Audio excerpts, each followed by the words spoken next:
are active Church of Satan members. We do not speak their behalf. The following contains language in an adult manner and poorly impersonated celebrity voices. Listener discretion is advised. This is Magus Peter H. Gilmore, and you are listening to The Devil You Know.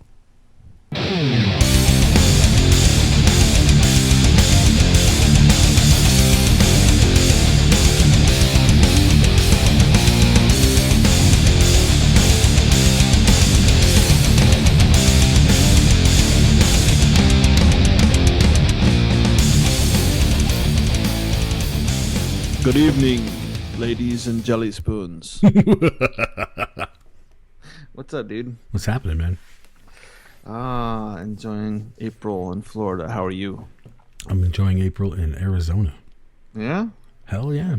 It's getting hot as fuck. It's getting hot too early, bro. Like, there's no such thing. No, it doesn't get this hot this early, man. I'm like, I gotta like quickly run between AC to AC. You know what I mean? Like, you know, in the car, then, you know, into fries to get some food, you know, whatever I gotta do. Trader That's because Joe's. you don't have any ocean there, man. You need some ocean therapy. They bring the water in. They make lakes up north. Yeah. It's awesome. Right, it's just too hot. But yeah, we're gonna come see you so we can go chill out in the ocean and boil my fat ass. Yeah, that's what I did today. Enjoy it. Awesome. So I noticed you posted something a few days ago. I did. It was interesting. It was interesting to read that. But for our listeners who don't know what the fuck I'm talking about right now, want to summarize it? Yeah, I mean, it's kind of one of those things that certainly anybody who is going to wear any sort of, certainly any kind of pentagram or COS related apparel in public, you're going to occasionally deal with this. And yeah, you know, we all know that there's good times to tuck away the Baphomet, but you know, I'm in my tattoo shop, and you know, it's kind of my domain, and it's kind of the place you go into expecting it to be a little bit wild. I mean, at least it used to be that way. I mean, shit, I don't know what happened.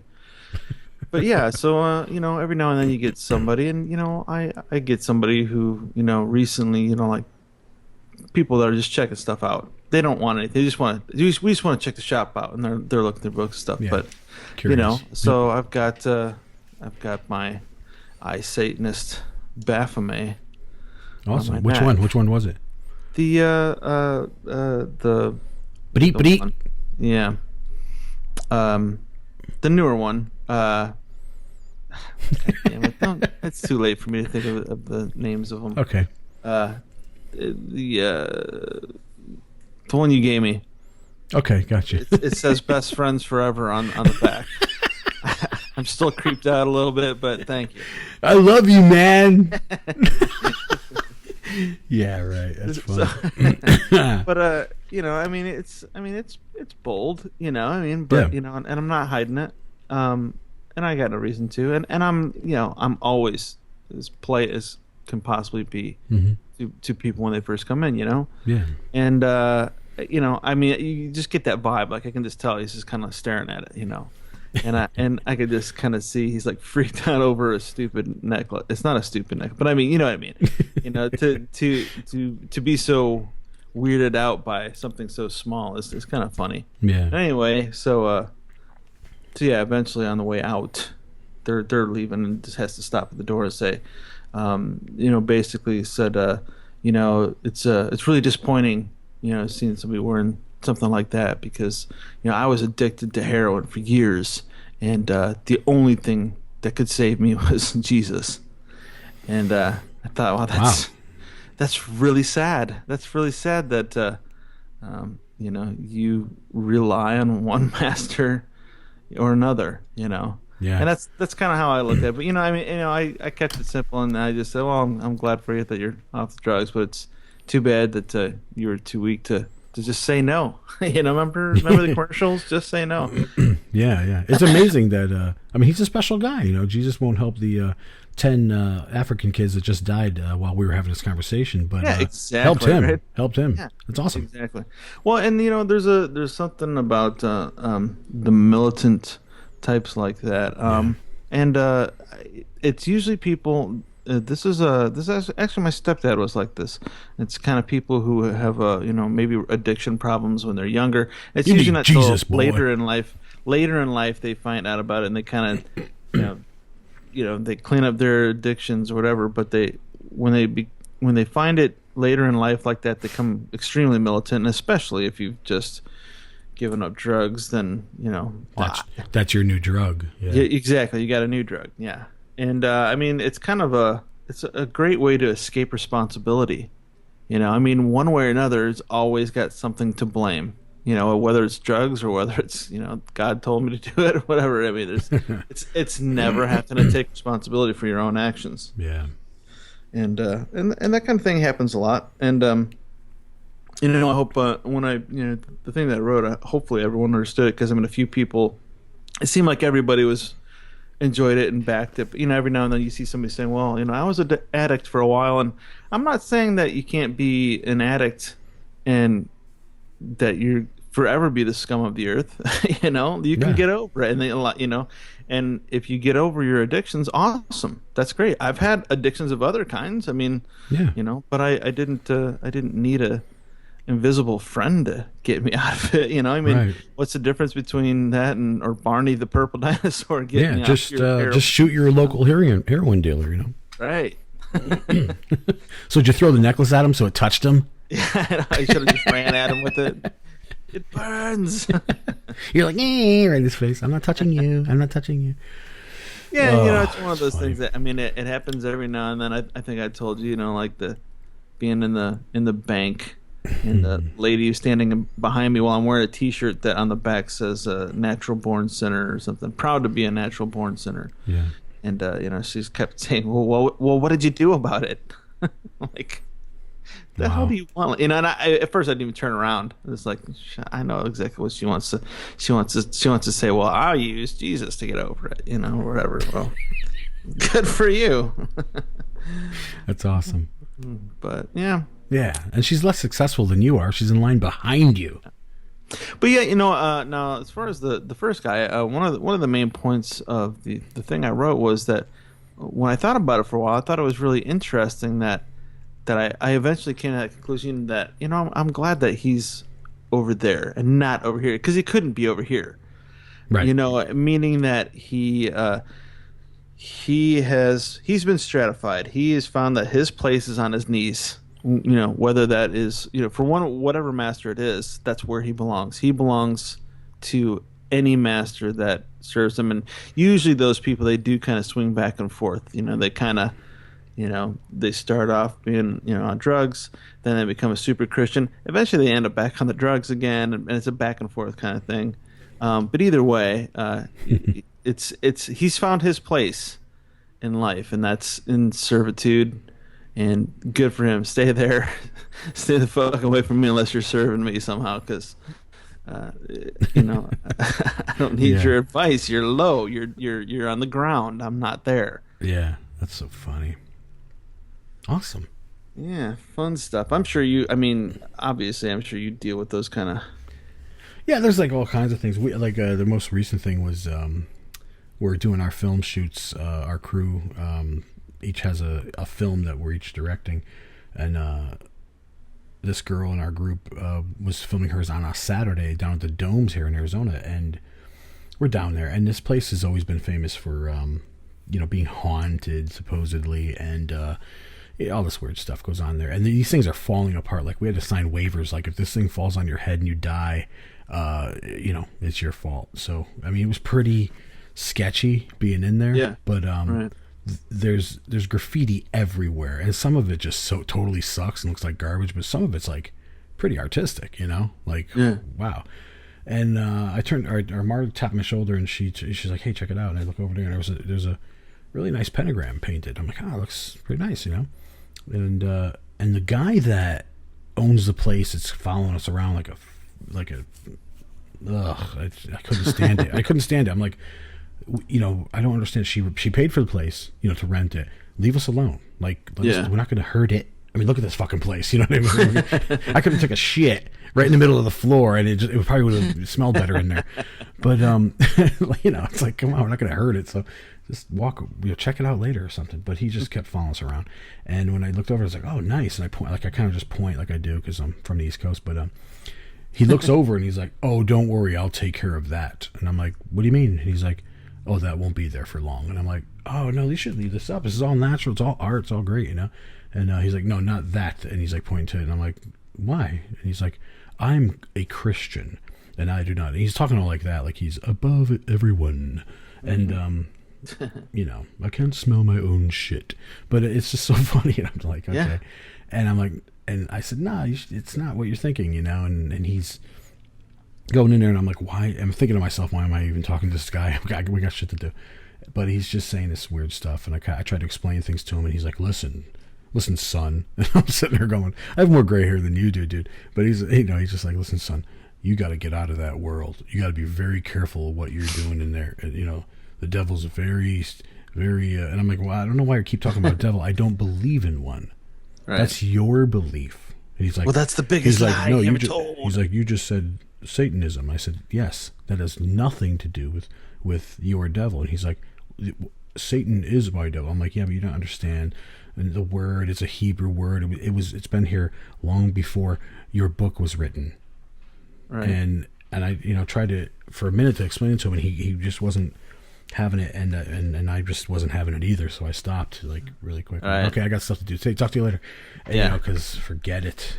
Well, and that's what sometimes you got to decide, like when it's worth it. I mean, like the guy that I was talking about. I mean, I could have schooled him on his own beliefs, you know. But I mean, you know, at what point you just go, yeah, well, I'm just wasting my time here. I got shit to do, you know. Yeah, that's it. I mean, it took me longer to explain what happened than it did actually having the whole conversation with him. It was right. I don't even think it was a whole minute. So it was like nothing. But I'm just like, it's just, yeah, done. You just process that quickly, like, you know, like you're just not gonna be worth wasting my breath on. Yeah. So yeah, a lot of people like that out there. Crazy. But yeah, it happens. Let's do the show, man. All right. Girl. Cool. The Law of Gyps.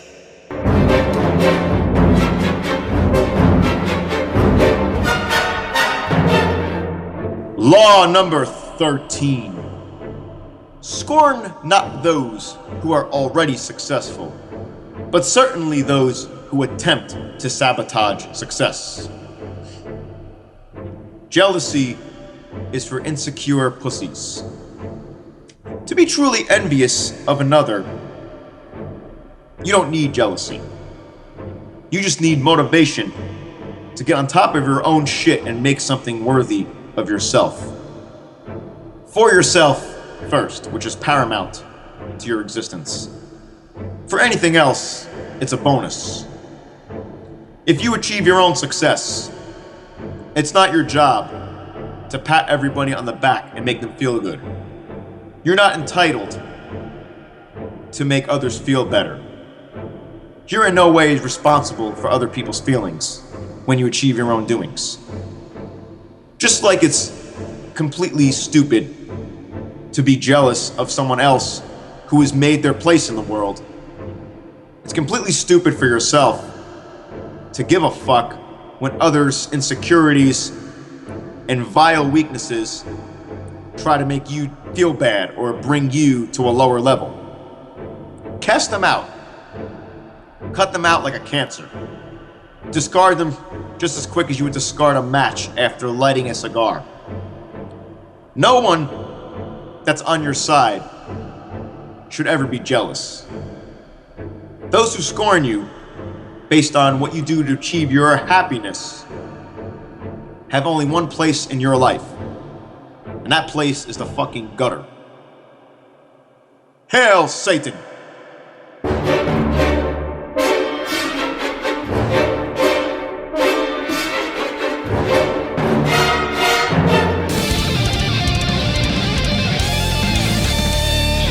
We are on episode 27, and the interviews, you know, they just got to keep getting better and better. So, John, who we got this week? We have the man, the myth, the legend, your friend and mine, everyone's favorite Satanist, Magister. Dude, what do we got? Okay, Jesus. I'm telling you. Hold on.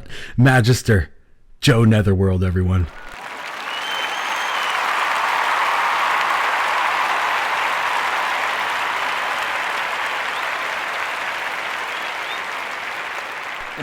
How you doing, Good sir? evening. Yeah, that's a nice start. Or pick How are one you or the doing? other. Start it somehow or another. Anyone will do. Just pick one, right? It's kind of like a Apollo Creed. All of his titles. Master You just pick Disaster. one that fits. So, I got a title for any particular political association or affiliation, so it's all good. Right on. Very cool. So how are you doing? How you feeling? What's going on? I'm doing good. It's a busy month. April's always a busy month for yeah. Satanists and for me in general. Spring has finally hit the Northeast. Really? So Why? I got to get the house back together. And it's public, the end of the month and such. Walpurga, my birthday, the whole thing kind of. But it's enjoyable. It kind of chases the winter away. It's been spring for a while, but like now it's actually getting warm out and you do stuff. And I have a pretty elaborate planted property, so I have a koi pond, all kinds of things, bamboo grove. Everything has to be sort of like the winter has to be shaken out of all of it. So Killer plants, a little bit. A poison garden in the front. No man eaters there. Seymour. Just occasional belladonna or things like that. Things man shouldn't eat as opposed to eating men. But, right. Excellent. So what's the newest project you're on? You're always doing something. Every time on Facebook, you're always doing something. I've been doing a lot of reno on the inside of the house. So that ate up January, February, and March. Just it's about 140 something year old house. Yeah. So there's always something that has to be done. And so that was eating up a lot of the winter. Project wise, I have website designs I'm in kind of working on. So they're kind of a little secretive, but they're like a social network kind of site for psychics and such. So I'm doing that and other projects and things along those lines, and just getting into the spring, which is a lot of outdoor housework and public events and things along those lines. Nothing specific. It hasn't kicked in yet. In the next couple of days or so, things become very solid, and that's when we start like, okay, these are the 6-month projects that are going from now to Halloween. So right now I'm kind of cruising through getting things organized and set for the public. Very cool. Excellent. I mean, I don't know if anybody knows it, but you've recently sent some posters that you shellac and make look ancient and antiqued for iSatanist, and they're badass. Yeah, they're really nice. And they're huge. Yeah, I've been trying to. When I've done mail orders, I've been doing. I mean, my name came about because I had a company called Netherworld, and I'm Joe, and so the short name, Joe, the guy who owns Netherworld. Oh, I get it. So and it became that. And the conclusion was like just call him Joe Netherworld, so it was easier in conversation. And so I've been doing that since 1990, and I'll make things, love making things. I hate doing mail order. I just can't stand it. Like individual stuff, but I know what you mean. Stuff. So it's a perfect wedding of my sociopathology and you having a good mail order business. So here, I'll make you the stuff, you sell it. Yeah. I don't mind manufacturing or creating things, and that the big. I've always been a fan of doing over the top stuff. The Baphomet pendant I did was the size of a hubcap. The poster is a giant thing, but it also could be used for an entire ritual space and stuff. And I wanted to kind of, I've always liked that image, so I wanted to turn it into something. I liked using the old-fashioned, using amber shellac, which is made from bug wings, and it's like an antique process. It looks very old, and it's done with very old technology. So that's one of the things, and we have a few other things that you and I have talked about, and they're not really ready to talk about yet. But it's a great partnership to kind of go. I want to make things. I just don't want to send it to Bob or in Wichita and have him complain because he hasn't got there in a day. That I've lost the ability to be socially correct. I ordered it yesterday. Where's my package? Like, whoa, bro. Yeah. I mean, I like Amazon Prime. I do use that. Yeah. But I know when I'm not. When artists are making stuff, you have to let some time go by, and then I know when I'm buying like a new, valve for an aquarium pump. You know, like I want that neck tomorrow. You know, It's a different strength. Definitely dealing with customers is a different strength from creating something for them. Yeah, and I did it. You know, I did it all through the '90s. I had a mail order company, and before the internet, and all that stuff, and it was great. You know, you do it and then you outgrow it, and that's my sage advice or my warning from the Ghost of Christmas Future. You'll have fun for 10 years. After that, you want to strangle people. So it goes that way. What happens if you already want to strangle people? Well, that's you have to And this is the job smile. for you. Yeah. Learning how to smile in the face of needing to break a neck. You know. Yeah.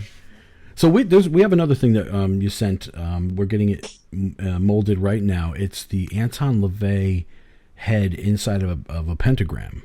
Yes. Yeah. Right. I didn't want It to looks talk about it. amazing. Yeah. It's amazing. We originally did that as a ring for the Doctor, and it was my way of introducing myself to him, which is we did this ring for him as flaming kind of. There was flames around it, and cool. I mailed it out to him and fit him exactly, which was kind of a nice bit of kismet. Like it just became this thing, and that's how I introduced myself to Doctor in 1990 something. And that was like I didn't want anything. I didn't want a picture, and it was more like a tip of the hat. That's been my style forever. Is I'll make something, find out someone's address, send it to them just to say thanks. Thanks for being you. I did that for Vincent Price. I did it for William Burroughs. Wow. I've done it for a bunch of people. And John Shaw, yeah, definitely. Yeah, they've sent me letters and pictures, and I don't really push them too much. Like that's like my private stuff, and Yeah. Vincent Price sent me pictures. It was almost weeks before he died, oh wow. he doesn't look, he looks sickly, and that's not how I want to remember him or how I want people to see him. Even though I have them in my files with him with the ring on him. I made him this giant ring. It was like I think it was almost a foot long, sterling silver thing that went in a dome, and it was just thank you for being Vincent Price. That's the reason why I did that. Cool. Really I did cool. it for Clive Barker. Anyone that I found that gave me something with their writing or their acting or whatever, I would send them something made for them, and with no like strings attached. No, hey, can we meet someday? I'm talking now. It's like, We should be buddies. Yeah. Yeah. No, thank you for doing what you've done. Here's something. Hope you enjoy it.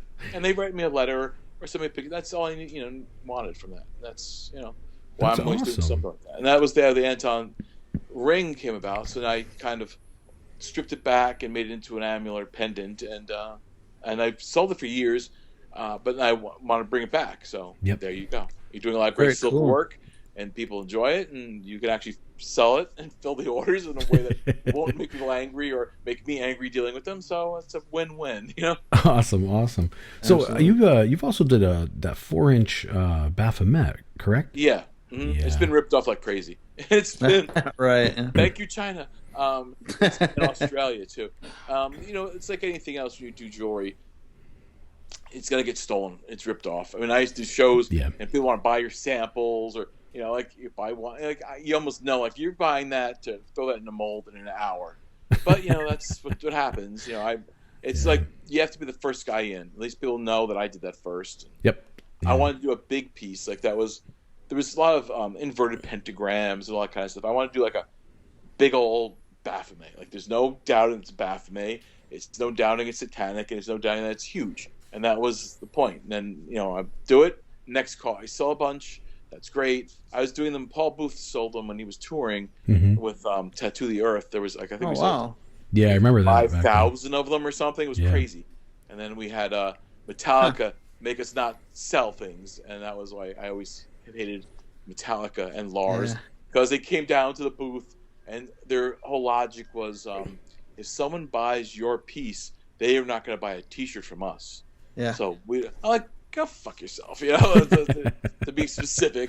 But that was fucking Lars. Yeah. Yeah, it was bullshit, like nickel and diming. Like the great rock and roll empire is all about nickels and dimes. Yep. But so a lot of them, that's the history of what I do. I do it for a reason. It starts off as a statement, or it fills a void, like someone wants this stuff, and I want to see it. And having the technology to make things and the skills, I just make what I want to see in the world. Not so much like what will sell well. It's more like, I want to see that on someone. Yes. Excellent. Joe, I gotta ask, just off the side of what you just said, were you actually on that whole tour of the I went to one show. I helped Paul create the tent city. That was this crazy, elaborate. These tents. We did them in his mother's backyard in Boonton, New Jersey, and it was like it looked like a circus from hell pulled into this little suburban town. We had to put all the tents up. Something wicked this way comes. Did you guys? Yeah. Paint them. It was crazy, but an interesting adventure and fun. And it's like I went to one of the shows just to see my stuff, see what the work we did, and that was about it. Usually it's like everybody on those bills like I don't like any of these bands, Or at that point, it's like nor do I like going to stadium shows or something like that. It's not in my repertoire. The reason why I asked was just because I know that they had a lot of difficulty. I remember the tour, and I remember them having difficulty in some cities. I want to say either Chicago or Indiana. They wouldn't allow the tattoo artists to do any work, and so it became Paul Booth was like doing drawings and stuff for people. Yeah, there was a whole mess everywhere they went, because tattooing really wasn't. It's early in its acceptance of tattooing as far as a cultural medium. Yeah. So like everywhere they went, there was a new health code problem. They weren't set up for this, and because there weren't any real specific laws, they could make them up as they went. Okay, you can't come here because you don't have separate men's and women's facilities to do tattoos. Okay, so we can't do it in this town. All right, we can't do it here. So it became a real uphill battle, even though it was created for. But a lot of things go from the drawing board. Great application becomes every municipality's problem. So there was a lot of that. Exactly. Yeah. Wow. It was cool. It was a really cool idea and a great implementation. But yeah, I know. Should do it again. Let's do it again. Yeah. Well, I think it was a fun. I think now you could because it's like tattooing is so accepted as a, Well, and I think one of the reasons it's probably one of the reasons they started doing that is because they had tattoo conventions, and a lot of times those conventions were in hotels, so they would just have a couple of smaller bands come play at the hotel. So Paul probably got the idea from that, not realizing what a nightmare it would be to. Well, yeah, I mean, Paul's always thinks big, and that's what I love about him. I've known Paul since 1990. I got one of my first tattoos from him, and we met. Big influence letters, to me, so. Before internet era.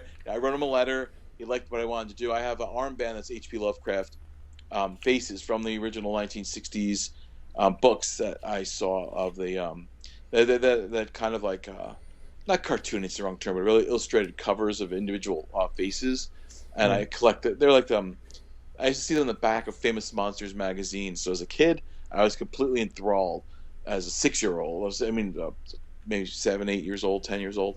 I saw those things, and then I kind of realized they were Lovecraft. Fell in love with reading Lovecraft, and then I wanted to have them put on me. So it's one of the few color pieces Paul's ever done, and so on and so forth. So we've worked on a lot of things, and he's wants to do some big world-changing kind of things, not realizing the world doesn't like to change so much. So you do tattoo conventions; it's a separate world. You try and do it combining rock and roll, and which always has its own foibles too, because there's a whole level of permits and structure in the rock and roll world, and then you have the tattoo world, and then trying to combine them, and being the first one in is always usually where you find all the weaknesses. Yep, absolutely. So let's dig into the Satanism part. Well, you know what? Before we get into it, there was a video I wanted to talk about. I'm sure some of us have seen it before, and if you haven't, you have to check it out. It's called America's Favorite Satanist, and I know it's on YouTube. Can you tell us a little bit about that? That was a great project. I was approached by these girls that were seniors at Vassar College, which is right down the road from here, and they were looking to do their senior thesis film. And so they approached me because I think they found me on MySpace at that point. So God, going back a little ways. And I said, sure, but I won't talk about or defend or talk about Satanism. I'll talk about myself as a Satanist because I'm an expert about myself. I don't want to be like constantly like trying to, defend or explain Satanism to a general masses, but I can explain why my aesthetic and my lifestyle and my world is satanic. So we did a great job with that, and they came. I schooled them a little bit on the world, and I'm little things like basic socialisms I like okay, if you're coming to see me, you can film at my house. I have no problem. As much time as you want to do it, but you have to bring me something. You have to bring me a cake or something to eat, something as a social, discourse. That's Yes. what you do when you visit people. You bring them something nice. Absolutely. I won't defend. I'm not going to go on there, and as long as it's not adversarial tone. It doesn't have to be, ingratiatingly nice. But I'm not going to go on here and defend things. So I didn't really ask to see questions and stuff, but they were really cool, and they got into what I was doing, my aesthetic, the idea that that Satanism is an aesthetic choice. It's a lifestyle. It kind of cleared up a lot of that. They met some of my friends. Peggy and Peter are in it, talking about me, and my neighbor, who's a devout Jehovah's Witness, is in it, saying how much he loves me because I've rebuilt. My house was an abandoned crack house. That was considered the most dangerous crack house in the county I live in. Mhm. So I came along, and it was a different kind of weird, but it was legal weird. And my neighbors liked the fact that I reintroduced Halloween to the neighborhood. We went from first year here I had 3 trick-or-treaters to now I have like 400, 500 kids come to the house on Halloween. Jesus. The neighborhood now is like become known for it. So it's got a little like a Norman Rockwell kind of feel. Like people are going up to the houses. It's changed a lot, because of the social interaction. And so the video was about that, like just basically how. And there's a part of it that's filmed on Halloween. So it was really kind of like let people know like that. Yes, it's an aesthetic. It's a lifestyle. There's certain pragmatic understanding of Satanism, but I began it with the idea like if you want to learn about Satanism, go to the website and read the FAQ. Do some research. You still to this day I deal with it. I think everyone does the TV movie of the week version of Satanism. It's like a low rent version of Rosemary's Baby in their mind. They don't quite get it, but that's Right. That's the fantasy of regular people. They don't want to get it. They want to think that there's devil worshiping and naked altars everywhere. People being snatched from playgrounds because it's scary fun for them. But it's a little creepy when they start taking that as reality, based completely on no information of that. That's satanic panic kind of stuff. Right. But it was fun project, and the girls were great. They did a great job. We had a lot of fun doing it, and they learned a lot about social interaction. Their schooling was more about, okay, you want to come to someone's house, bring a nice pastry or something. Listen to what And Vassar College is a very liberal, to the point of trigger words and don't say this on campus kind of thing. And I live between me and the campus. It's kind of a rough neck neighborhood in some ways. Not rough, but like a urban Brooklyn-y kind of thing where and I used to make them walk to my house. I don't know. Forget about it. And they were in school. One of them was in school for social, not justice, but like a social worker kind of thing. And they used to tell them at school, "Oh, you don't walk on Main Street." I'm like, then you're supposed to end up coming out of school and helping these people, but you're afraid to even walk up a street past them. So I used to force them to walk here and bring me nice pastries and things. Let me know ahead of time what they're bringing, and it was like a fun little experiment, and it came out great. I thought it was a fun project. I saw it at the they had a opening for it at the campus. It was a full house. It was like a 400 or so people, I think, in this auditorium at the thing. It was kind of odd being introduced as America's favorite Satanist. Like, wave to the people, blow them kisses, and say nice things. But, it was an interesting experiment, as much for me as for them too. And kind of gave a modern, friendly kind of face to things that wasn't so intentionally. Sometimes there's too much intentional creepiness that looks like bad TV movie of the week. So I kind of wanted to, this is what I'm doing. I'm building a witch house in my backyard. I'm doing these things. And they kind of came in on a weekly basis and saw what I was doing, and it kind of opened their eyes that I live the life I represent. Yeah. Awesome. I don't think a lot of people do that. I always make fun of the people with they throw a black cloth over their washing machine and they have a Velcro stick-on Baphomet, and it's like all the time. That's fine when you're 16, but when you're 30, it's time to invest in something more than 4 votive candles sitting on top of a washing machine is not how you do it. You're doing something wrong with your life, But what if they set it to spin? Yeah, exactly. Well, they put a Baphomet, and then maybe they could do some sort of psychotronic vibe with the spinning Baphomet and the spin cycle. Oh, it's funny. So let's go back into your childhood when you or not childhood, but more along the lines of exactly when you happened upon Satanism and about Well, I have an interesting, family tree in that we were a Catholic family, Italian Catholic, but no one really did anything about it. My grandmother prayed to the saints, which is, Catholic voodoo, and then, my mom. The only time I remember going to church was we went on an Easter Sunday, which is like full house at the church, and the smoke and the incense, the priest with the fiery pocketbook, and all that shit's going on. And my mother just couldn't handle it. She grabbed me and my brother and sister's hands, and it's like, we have to get out of here. We get the fuck out of here. And she fled the church. That and when it came time for my confirmation, we owed the church $72 for Sunday school fees, and they weren't going to let me Sunday school fees. Yeah, Wow. it was like they wouldn't let me get confirmed till my mother paid that. And my mother at that point said, "Oh, fuck them," and they're not getting their money. And so that was that's where that ended. So that's my earliest childhood. But I got my first book I bought myself was a book of witches' spells and things in this little local bookstore, and it was I was 7. It was like this fun thing. And then I got the Satanic Bible when I was, I think, about 13. I bought it, and it always became like that moment of like, wow, this is saying what I feel. Yeah. Right.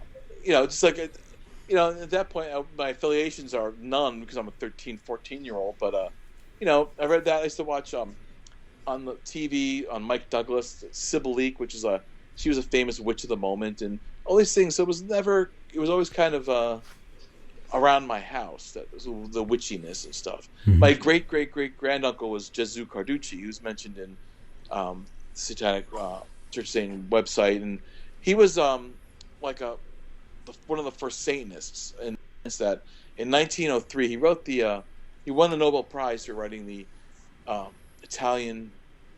first Italian dictionary, and so that was that. And then he wrote but his most famous poem was called Inno Satana, which is an ode to Satan, and but it's about not the idea of devil worship. It's about intellect and making yourself your own god, and that you reject these things, and it's very telling. So the family joke was I look a lot like him, and all my aunts and people would visit when they visited from Italy. They would just kind of I didn't know what they were saying. They'd say, "Oh, it looks like Carducci."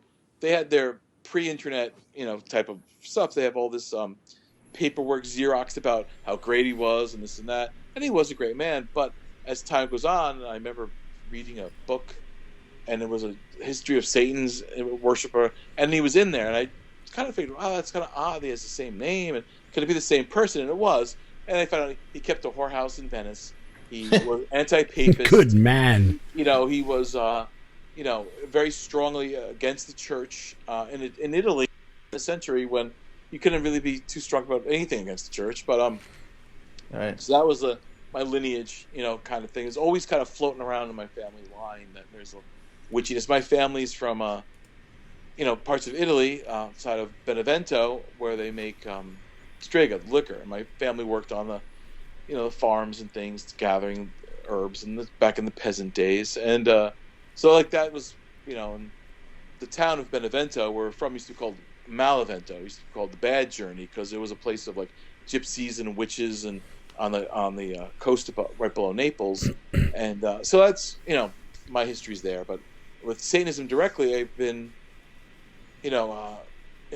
read the books, consider myself a Satanist, and I joined in 1990. I figured there was a point to make a line in the sand. You could be a Satanist in your mind. It's like, I think I need to just join to kind of not bolster the ranks, but say, yes, I am. That was when I joined. It was more of a, because at that point, especially early 90s, I mean, everybody was everything. They're a little bit Wiccan, they do this, they're psychic, it's astrology. So I said, you know what? No, this is my philosophy. This is who I am.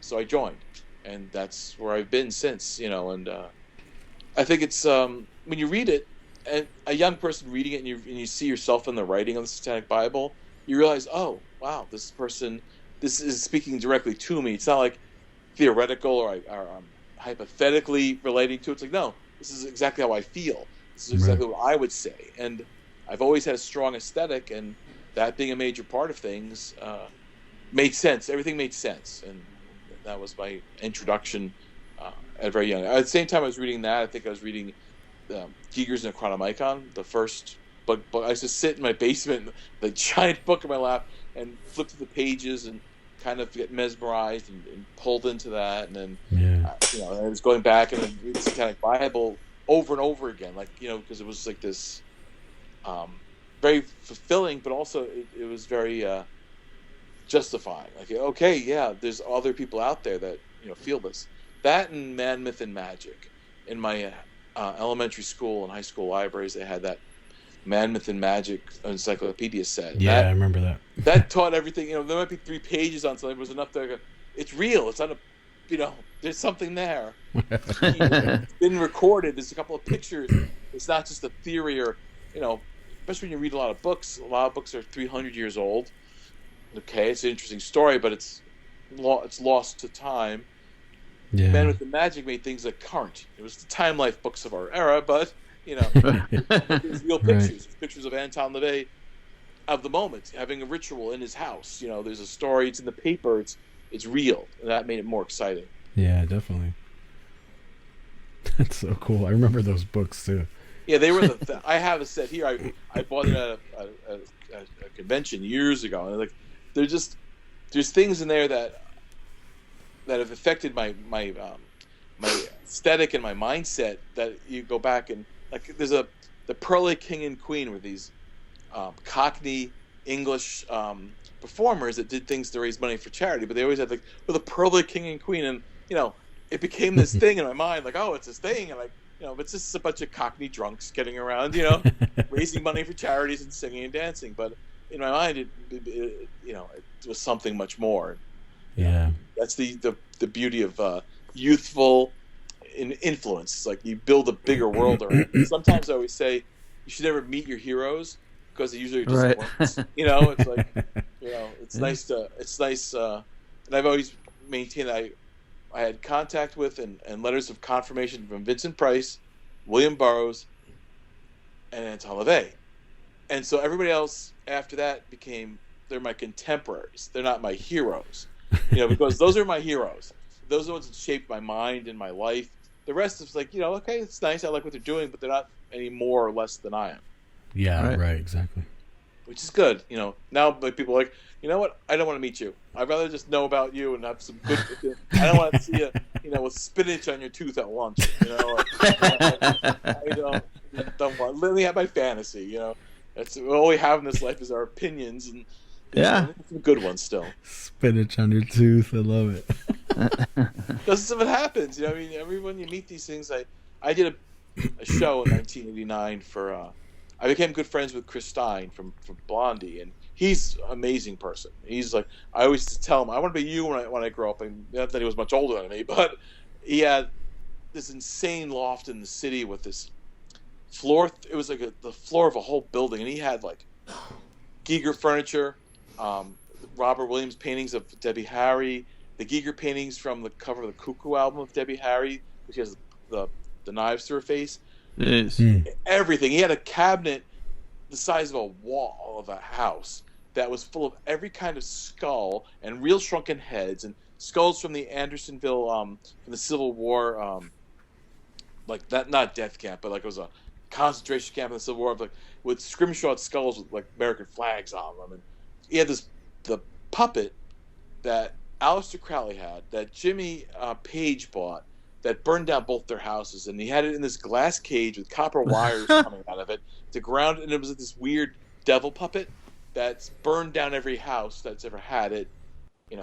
He's the one who gave me William Burroughs' information, and amazing person. But he did a party, and he's the one who introduced me to Joey Ramone. And Joey Ramone was doing these parties, these couple times a year events, and he did this thing called Circus of the Perverse, and then he had all these really cool bands. And the only starstruck moment in my entire life was when I was watching Debbie Harry sing Venus in Furs on stage with all these other bands, and like watching her do that. I mean, it was like monumental for me. Yeah. You know, it's fun that, but you know, I met Steve Baders was there with his junkie girlfriend with their entire life in one hefty bag, poured out on the floor trying to find things.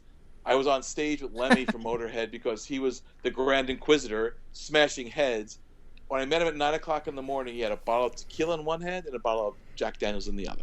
And he was wearing white snakeskin boots and was drunk out of his mind, but one of the nicest, friendliest people I've ever met in my life. Sweet. And I'd go on stage with him as he's smashing these heads with a giant mallet, and they're rubber masks with like melons stuck in them, Gallagher style. And I remember just saying that this man is going to smash my head in, thinking it's one of the masks on the ground. It's so double vision drunk. But you know, I've always had interesting experiences because I've always followed things. I have that sense of satanic sense of will. Like, I'm going to go do this, and I can do it. Why not? Someone's going to do it. Why not me? I think that's something I learned from Satanism early on. Is, you know, stand up for yourself. You know, step up. You'll go amazing places. You'll do amazing things if you consider yourself God in your own universe. Yes. You know, God should be here. I'm gonna be on stage with Lemmy from Motorhead. I'm gonna hang out with Joey Ramone and all these cool people as a friend and as an artist, not like a fan. Please sign my ass. So, you know, no, I don't need that. Right. Awesome. So you got me thinking about shrunken heads. I never knew how I don't know if you know how they make them, but somebody told me that they soak it in a big vat of preparation H. Is that true? No, not quite. You know, damn it. The civilized world is not. Preparation H is a little too modern for the average Japanese head shrinker. Yeah, right. That's so awesome. But it's been, an interesting run. I only do what I want to do. That's my pirate theme. I don't want to do that. No, thank you. People try to talk you into things like you can talk all you want. I'm just not going to do what I don't want to do. Yeah, not feeling it. Right. Cool. That's so funny. I think that's basic thing you have to learn in life is when to say no. Say no first. You can always fall back on yes. No. Awesome. Well, I mean, we learned a lot about you. It's really cool. I want to ask you the question that we ask of all our guests. What does Satan mean to you? Well, Satan as a figure is, to me, it's a representation of, what's the simplest way to put this? All right, so if you're looking at that as the idea of like, all right, the fallen angel, that kind of stuff has been spoken about. I always feel it's like, it's the one that's usually right. Like, in other words, it represents, you might not appreciate it, but you all come back to it. It's the fallout spot. Like, it's the idea of it being a fallen angel is like he left heaven because he got tired of being told crap. The idea of like that he's been forced to what's the simplest way to put this? Been forced to take a second place stance when that's not where he was. He's an angel, then God makes man, and now he's second place to it. So, that's why I look at the idea of it, like why I look at it as a friend. Oh, there's my friend. We kind of think the same way. Well, when you realize a lot of times growing up in a certain kind of world, you're going to be treated like second best. Or in my world, a lot of people you don't really want to associate with it, but you need me. And that was sort of the idea I've got with it's always been with it. It's like, not that he's the underdog, but he's the other dog, that people don't want to admit they want to. Or I always say like being deviant and strange and a little bit satanic in just how I live my life. The idea people always want to confess to you, tell you their dirty secrets, do all these things, and then they want to know you when the wrong people are around. Like, it's like, oh, yeah. I see. You all want to come to my parties, but you don't want me to go to yours. Right. So that's sort of like, so the idea what Satan really means to me is like knowing you're the other, knowing you're the first choice. Hello? That you really do want to be there. Yeah. But, the whole idea of it, like, to me, is like, and going back to why Dr. chose the idea of Satanism is like, it's the other, the powerful other, but there's a story there. like why Satan, sort of left heaven. It's like, well, you fucking threw me over. You threw me under the bus. You somehow, want me to do dirty work still. That's the idea. Like somehow Satan gets cast out of heaven and he's got to stay in hell and do God's dirty work. It's like, oh, fuck you. I left. I quit. It's like, you can't give me more work. I don't have any take-home work to do, And that's what I think you realize. But, all right, yeah, by some ways, if you're thrown out, when you leave heaven or leave the normal world, you're going to be an outsider. But, I'm outside now. I'm not part of your clique. I don't have your responsibilities. I'm not obeying your cliched. I'm not part of your system, right? Yeah, I'm not going to be part of your cliched, plans. Like, okay, I left. I quit that job. I didn't like it anymore. So I can't, go call me in the, stock the shelves. I'm done. I'm on my own. So have you? There's a show out called Lucifer. Have you heard of it or watched it or anything? No, I read enough about it that and I suck up commercials. It's like, Yeah, right. I mean, those were done in the '60s. Like, or oh God, you devil with George Burns. It's like that kind of like fuzzy, warm Satan kind of character. It could be a little bit, but like still like a regular guy. Like, no, I'm not interested. Right. I like shows like I love that show Salem on the WGN, whatever the hell it's us too. We're right on lipstick, with that. It's like lip gloss and Puritanism, because it's so wrong and everything it's very wrong. I mean, it's I have to give them credit that they really done a good mean job of they win. They're casting evil spells. There's no Wiccan goody two shoes. It's wicked witches and mean-spirited stuff. I'm thrilled. Yeah, I love that show Salem. It's really I mean, it's ridiculous. Really cool. Oh yeah, definitely. It's like Xena Warrior Satanist, but at the same time, it's hilarious. It's like there's no like feel good ending. Everybody's a son of a bitch. They're ramming toads down people's throats and dildos up asses, and it's everything wrong. I mean, I love it. But like Penny Dreadful. Penny Dreadful's, mean-spirited, evil, dark, twisted. Yeah, I love that show. Beautifully done, and it's like and it's all monsters trying to get along with each other. It's like great, no one's really normal, and no one's controlled by any sort of standards. It's amazing. It's great acting, and it sounds like a guilty pleasure. It's like, oh, here we go again. What will they do now? What are they ramming a toad down someone's throat to?